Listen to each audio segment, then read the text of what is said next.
He owned their bodies, their labor, their very lives, but he did not own their spirits. 10 women carried his children, 10 lives born under chains, and in their wombs grew the seeds of his undoing. The sun had barely risen over the sprawling fields of Blackwater Plantation, but the air was already thick with heat and sweat. The enslaved laborers moved in unison, bending under the weight of baskets overflowing with cotton, their hands raw and blistered. Among them, 10 women carried a burden far heavier than their baskets, the invisible chains of fear, shame, and the constant shadow of a man whose cruelty knew no bounds. Elias Thornwood, the plantation master, was a man whose very presence could silence a field full of grown men. His eyes were sharp, cold, and calculating, and his hands, when he chose to strike, could leave scars that were more than skin deep. Yet his greatest abuse was not always visible. 10 women, whose names would echo in hushed whispers among the quarters, carried within them the proof of his power. They were pregnant with his children. Among these women was Leela, whose young face had once held laughter like sunlight through leaves. Now her eyes were hollowed by sleepless nights and whispered prayers. She had tried to resist him once, a fleeting act of courage that had earned her a scar on her shoulder. That scar, she thought bitterly, was nothing compared to the life growing inside her, a life she feared would be born into chains just like hers. Mara, older and wiser, had learned to navigate the terror with a cold cunning. She whispered advice to the younger women, teaching them how to hide bruises, how to talk when questioned, and, above all, how to survive without giving the master the satisfaction of seeing them broken. The plantation itself was a fortress of oppression. The Thornwood mansion stood at the center, its white columns gleaming in the morning light, while the fields stretched endlessly beyond, rows upon rows of cotton, tobacco, and corn. In the quarters, the enslaved whispered stories at night, stories of escape, of freedom, of the world beyond the fences. Yet, as dawn broke, none of those stories could silence the reality of their daily lives. The women carried their pregnancies in secret, sharing nods and careful glances that spoke volumes. Each child growing inside them was a symbol of the Thornwood curse, but also, perhaps, a seed of resistance. In the shadows of the plantation, a plan began to form. Leela, Mara, and the other women had started to observe, to remember every route, every guard rotation, every weakness in the Thornwood estate. The children they carried could one day change everything. But first, they had to survive. And survive they would, because within the darkest chains, hope can take root. Night fell heavily on Blackwater Plantation. The air buzzed with insects and distant croaks, but beneath the hum of the swamp was another sound. Whispers, soft and trembling, coming from the women's quarters. The small cabin, dimly lit by a dying lantern, held 10 women, bound not by choice, but by shared pain. Leela sat near the window, her hand resting on the swell of her belly. Across from her, Mara mended a torn dress, her fingers moving swiftly, her face unreadable. Around them, the others gathered, each at different stages of pregnancy, each carrying a secret they could not speak aloud in daylight. "He came again tonight," whispered Nara, the youngest among them, barely 17. Her voice quivered. "He said, 'The child will be blessed because it's his blood.'" Mara looked up, her expression hard. "Don't believe a word that devil says. His blood is cursed, and every woman he's touched carries proof of that curse." The cabin fell silent. Outside, a whip cracked somewhere in the fields, a sound so familiar that no one flinched anymore. It was as constant as the wind, a cruel rhythm that underscored their lives. Finally, Leela spoke. "One day, that sound will stop. One day, someone will make it stop." Mara looked at her, studying the spark in her eyes, the same spark that had nearly gotten her killed once before. "Be careful with hope, Leela," she murmured.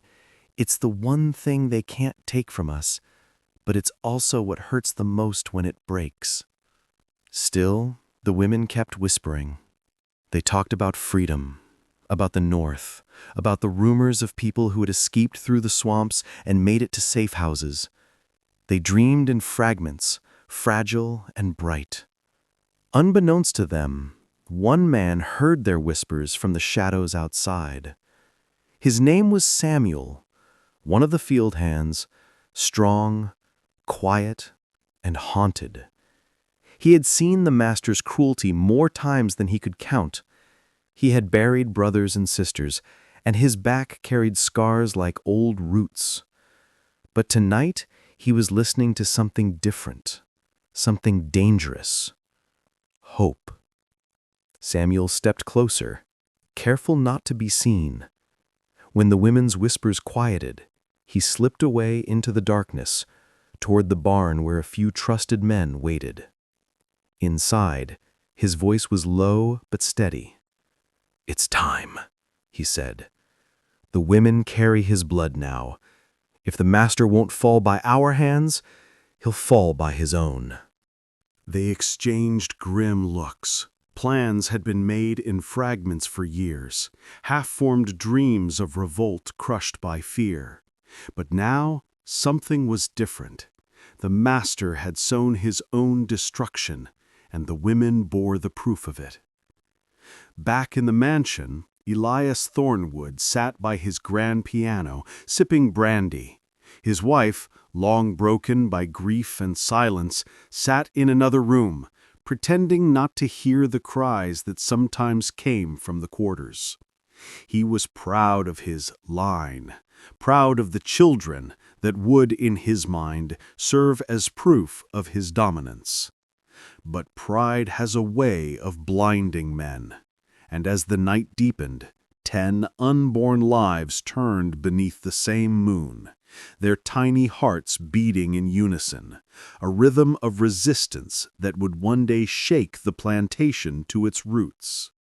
By the time the corn began to ripen under the blistering sun, the plantation was alive with a tension no one could name. The overseers barked orders louder than usual, the dogs grew restless, and even Elias Thornwood felt an unease he couldn't shake. But down in the quarters, something quiet and powerful was taking root. The 10 women had formed a pact, not in words, but in shared glances, in the simple exchange of food, herbs, and silence. Every evening, after the master's patrols ended, they gathered behind the old smokehouse, their meeting hidden by the thick scent of tobacco and ash. Lila was the first to speak that night. "I've been thinking, if we bring these children into this world, we can't let them grow up slaves. We can't let his blood bind them." Her words hung in the air, heavy and defiant. Mara, ever the cautious one, frowned. "And what do you propose we do, Lila? Run? You know what happens to those who get caught." "We won't run. We'll outlive him." A murmur rippled through the circle. Outlive him. It wasn't just survival she meant. It was something deeper. Vengeance disguised as endurance. Nero whispered, "How can we?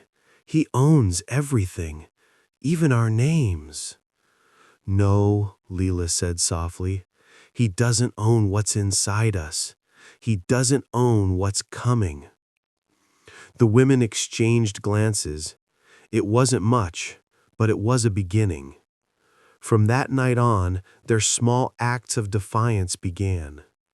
They slowed their work, spoiled parts of the crop, broke tools in secret, whispered prayers into the earth for storms to come.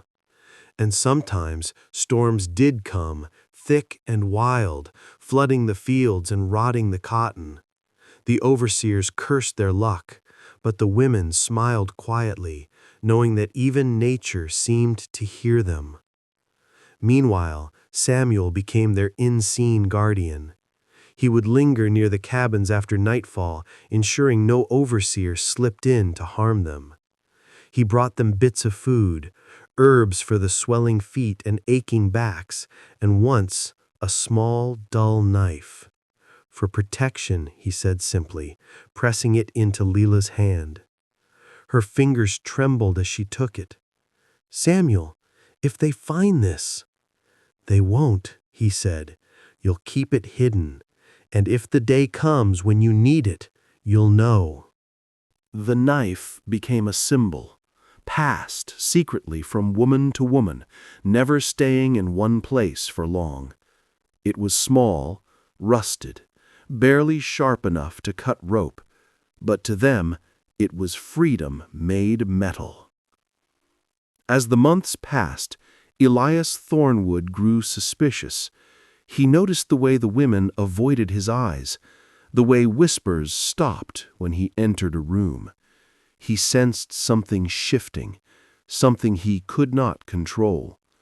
One night, after too much brandy, he stormed into the quarters with 2 guards, demanding obedience, demanding silence.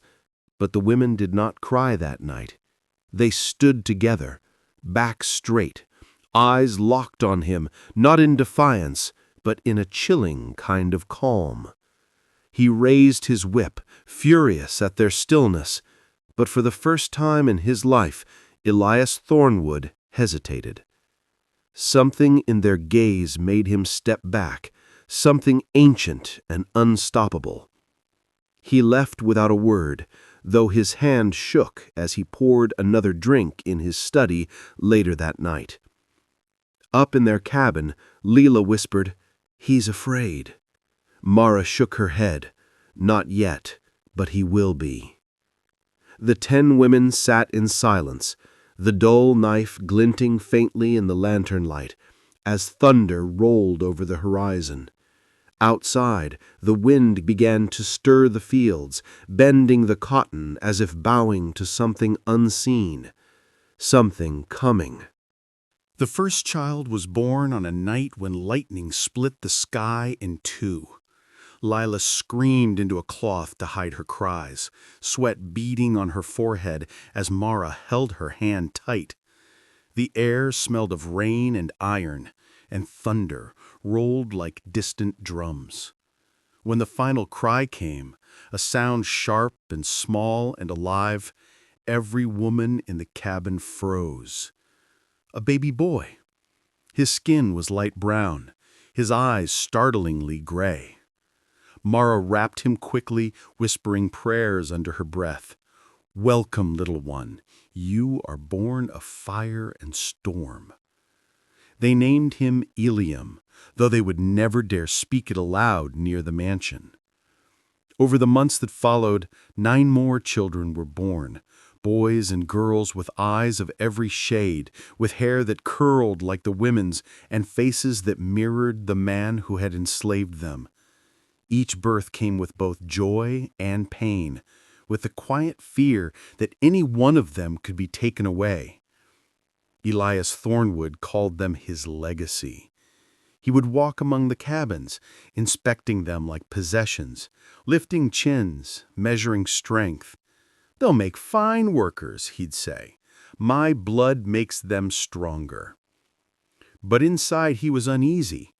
Every time he looked into the eyes of one of those children, something unsettled him. It wasn't guilt. Men like Elias did not know guilt. It was fear. The children did not look at him with obedience. They looked at him with awareness, as if even from birth they could see the rot in his soul. Lila's boy, Eliam, grew fast. At 3 years old, he had already learned to hide when the master came. He knew his mother's tension, her stiff posture, the way she whispered, "Don't look at him." Mara's daughter, Sarah, had a voice that could stop a room. When she sang, even the older slaves paused to listen. Her songs carried sorrow and strength, words of freedom disguised as lullabies. And as the children grew, so too did the whispers of something changing on the plantation. Samuel watched it all unfold from the fields. He had grown quieter, more watchful.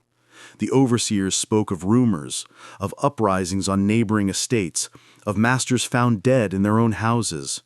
The Civil War had not yet reached them, but the winds carried stories of rebellion like pollen in spring. One evening, as the sun dipped low, Samuel met Lila near the smokehouse. The children were playing near the well, their laughter mingling with the chirp of crickets. "They're growing strong," Samuel said softly, "stronger than he knows."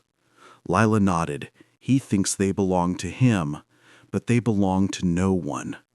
Samuel looked at her, then at the horizon. "The time's coming, Lila. You feel it?"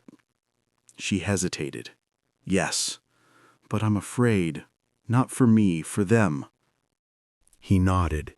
"Then we'll fight for them, for all of them." That night, Elias Thornwood woke from a dream drenched in sweat. In the dream, he had seen 10 children standing at the edge of his field, staring silently at him as the cotton around them burned. Their eyes glowed like embers. He awoke to find the candle beside his bed had gone out, though no wind had blown.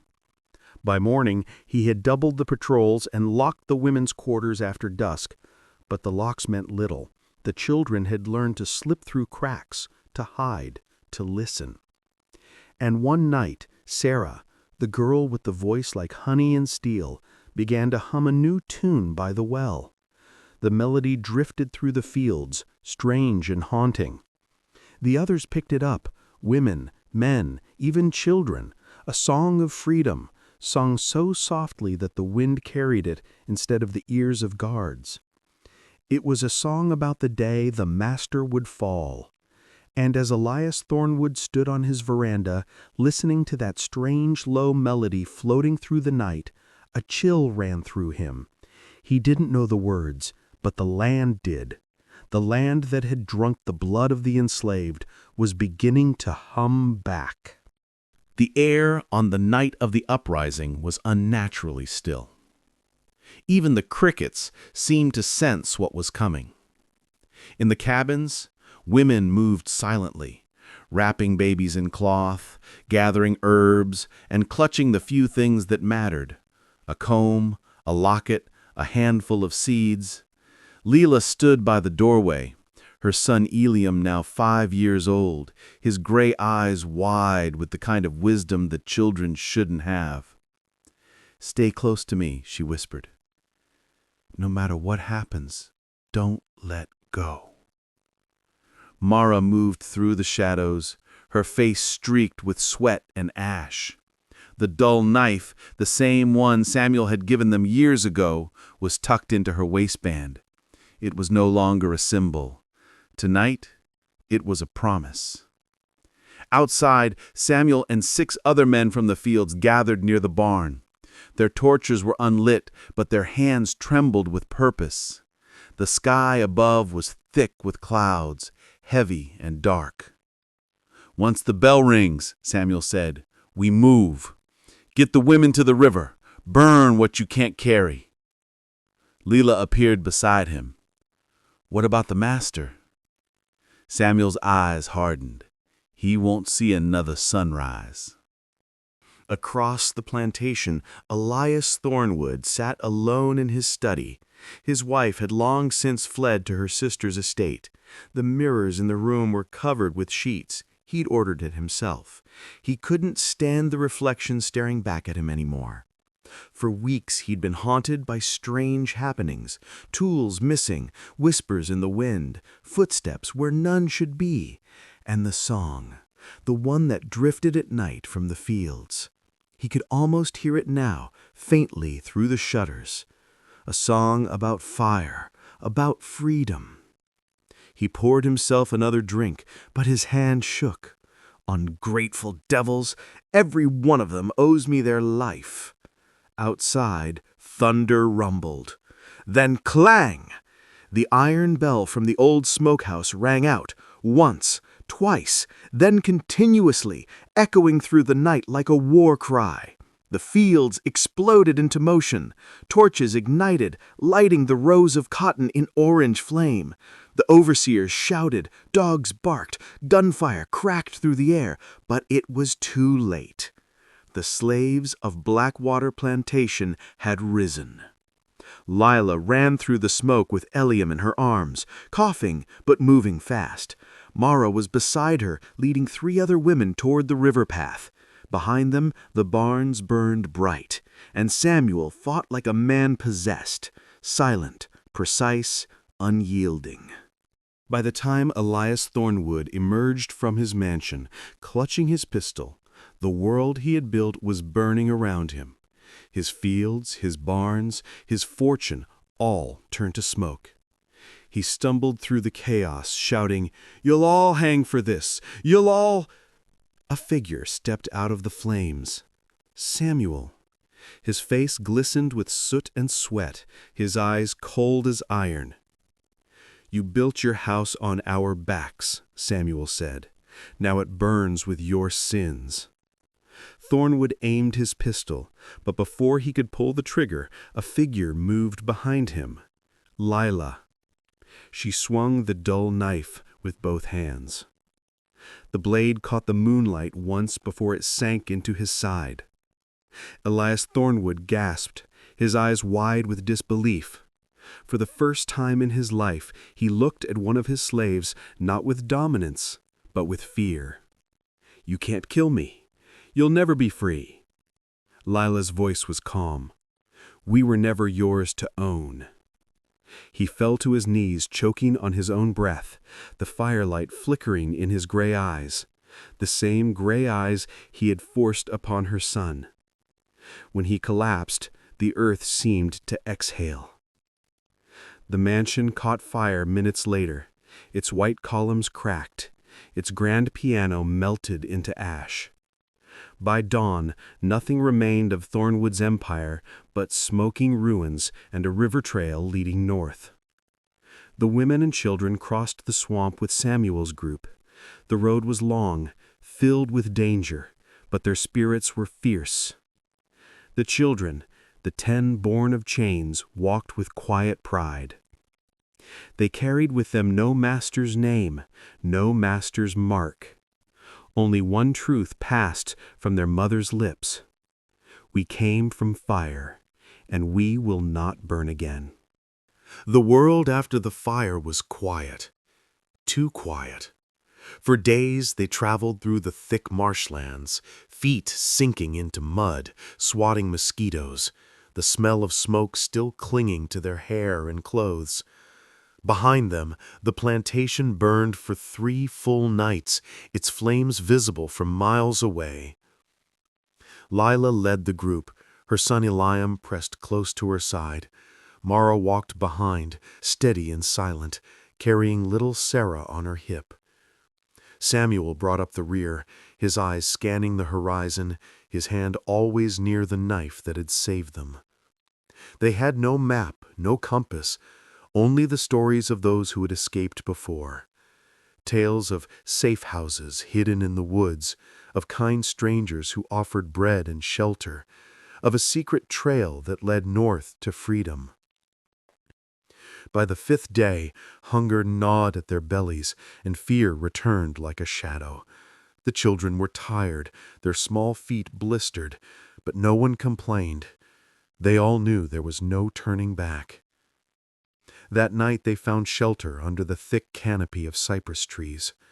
The swamp croaked and whispered around them, but for the first time the air felt alive, not like a prison, but a promise. Samuel sat apart from the group, staring into the dying embers of their small fire. Lila approached quietly. "He's gone. The master's gone, so why does it still feel like he's watching?" "Because men like him don't die in one night. Their ghosts linger, in fear, in memory. But one day, we'll bury him for good." Lila nodded slowly. "And the children?" they'll bury him too, by living free. The stars above shimmered faintly, and for the first time in years, Leela allowed herself to look up at them without flinching. Each spark of light felt like a name, a soul freed from bondage, watching, guiding. The next morning, they followed the river north. Days blurred into weeks. They met others along the way, escaped men and women, small groups moving in silence, their eyes carrying the same fire. Sometimes they shared food, sometimes only a nod of recognition, like passing kin. One night, as they reached the edge of the forest, a white farmhouse appeared in the distance. The sight froze them. It looked too much like the Thornwood mansion. White pillars, tall shutters, the smell of tilled earth. Could be trouble, Mara warned. But Samuel pointed. Look there. A small cloth hung from the porch railing. A lantern painted on it in blue. Leela's breath caught. She'd heard of such signs. They were marks of the underground.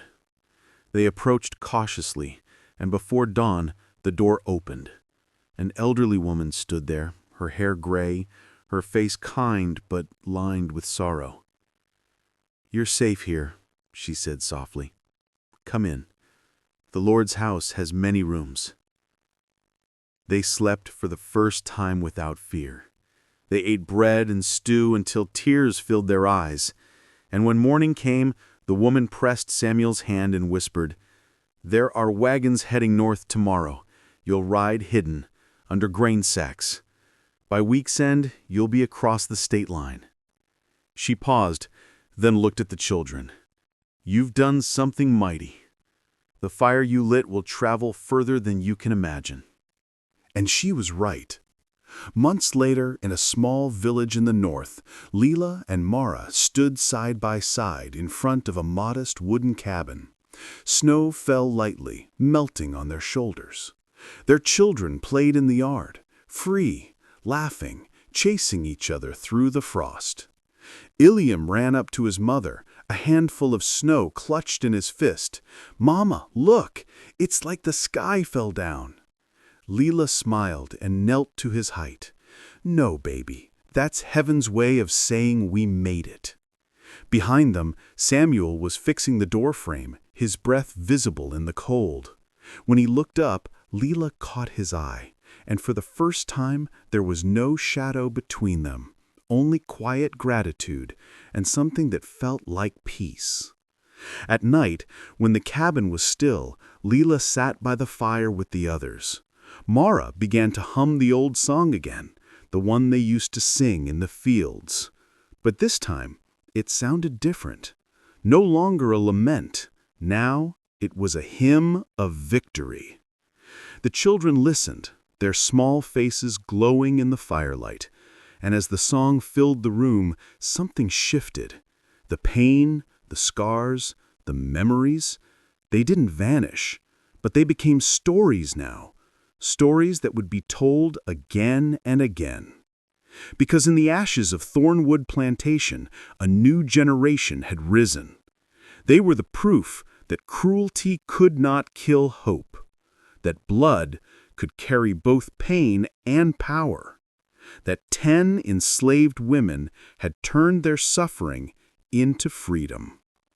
And in the hush of the snow-filled night, as Leela watched her son sleep, she whispered the words that had carried them all this way.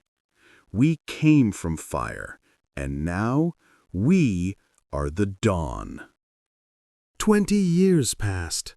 The scars of slavery were still etched into the nation, but on a quiet hill far from where Blackwater Plantation once stood, the descendants of those 10 women had built something new. The town was small, just a scatter of cabins, a schoolhouse, and a chapel, with a bell that rang each morning.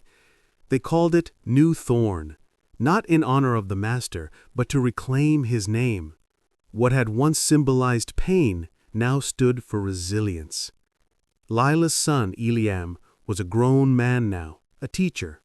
His voice carried the calm authority of someone who had been born in fire and raised in freedom. The children in his classroom adored him. They listened with wide eyes when he spoke of the past. "Your grandmothers," he told them one day, "were women of iron and light. They carried hope in secret. When they had nothing left, they held on to faith. That's why we're here." He paused, looking at the faces before him, children of every shade, laughter in their eyes. "Never forget," he said, "we were never meant to survive. But we did. That means we were chosen to live." In the front pew of the chapel sat Mara, her hair silver now, her back still straight. She had become something of a matriarch in the community, part midwife, part storyteller, part legend. The children called her Mother Thorn. On Sundays, she would gather them under the great oak and tell the story of the night the plantation burned. Her voice would soften when she spoke of Samuel, who had not lived to see this peace, shot by bounty hunters on their way north, but whose courage had carried them all.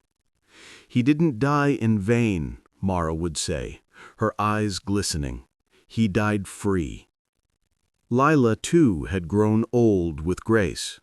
Her hands, once blistered from picking cotton, now tended a garden that fed half the town.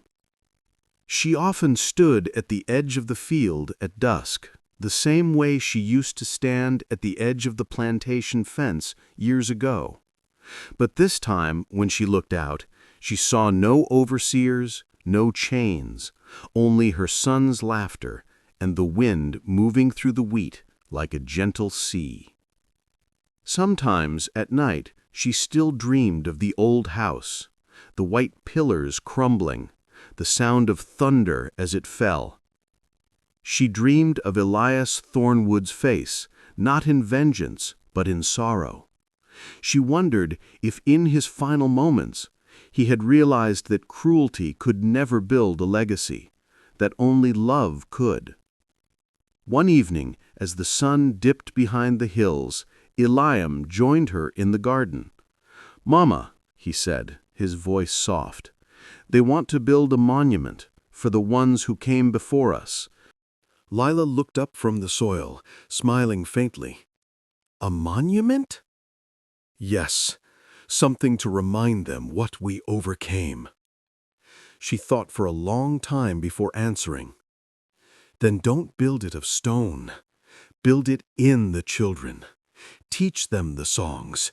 Tell them our names. Let the story live in their hearts, not just on a wall."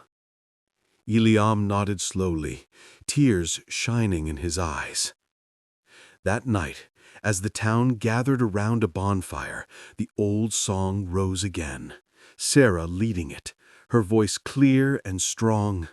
The flames flickered against their faces, lighting generations that had survived the impossible. The song carried across the fields, across rivers, across time itself. It was the song of 10 women who had been broken but not destroyed. 10 women who had turned their chains into a legacy.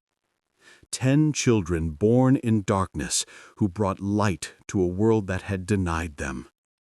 And when the fire burned low, Lila closed her eyes and whispered the words she had spoken so many years ago under the stars.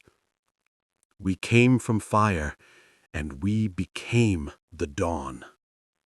Above her, the night sky shimmered, no longer filled with smoke, but with peace. Please subscribe and like our video.